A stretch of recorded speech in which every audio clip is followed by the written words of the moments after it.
அண்ணன் ஏதாவது சொல்லி விட்டுச்சா? நான் சும்மா பாத்துட்டு போலாம் தான் வந்தேன். ஆ, முதல்ல நீ உட்காருப்பா.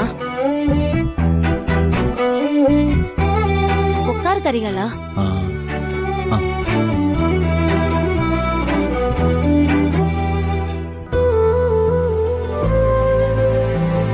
கரிகாலா, ஆ? காலையில என்னென்னமோ நடந்துருச்சுப்பா. அவர் மேலதான் எல்லா தப்பும். ஆனா சொன்னா அவர் கேட்கவா போறாரு? ஏன் தான் அவர் இப்படி இருக்காருன்னு தெரியல கரிகாலா. விடுங்க விடுங்க அத்தை. மாமா பத்தி தான் நம்ம எல்லாருக்கும் தெரியும். அவர் எப்பவுமே அப்படித்தானே. திடீர்னு மாறிட போறாரா என்ன? அவர் குணம் மாறாது கரிகாலா. அ, சரி இது இட்லி அவிச்சு வச்சிருக்கேன், எடுத்துட்டு வரேன். இல்ல அதெல்லாம் ஒண்ணு வேணாம் அத்தை. இவ்வளவு தூரம் வந்துட்டு சாப்பிடாம போனா எப்படி? வந்தவங்களும் கை நினைக்காம போயிட்டாங்க. வானதி அவங்க பாட்டி தவசத்துக்கு பலகாரம் பண்ணா, அதையாவது சாப்பிடுப்பா. ஆ. வானதி, ஏ வானதி, அம்மா நீ ஒரு நிமிஷம் வாடி.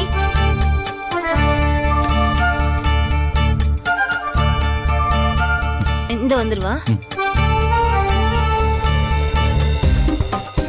என்னம்மா? வா இங்க பாரு, கரிகால மாமா வந்திருக்காரு.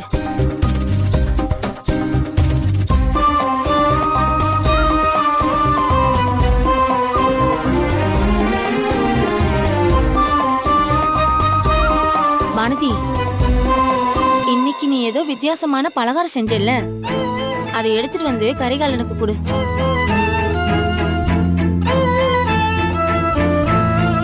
கரிகாலம், ஆ? இவ செஞ்ச பலகாரம் ரொம்ப நல்லா இருந்துச்சுன்னு எல்லாரும் சொன்னாங்கப்பா. ஓ.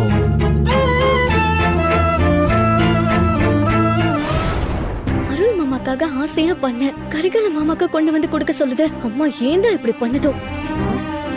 ஏய், நீ என்ன இன்னும் நினைக்கிட்டு இருக்க? போ போய் எடுத்துட்டு வா.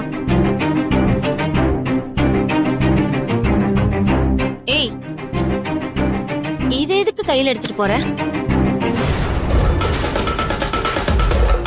போ போடி.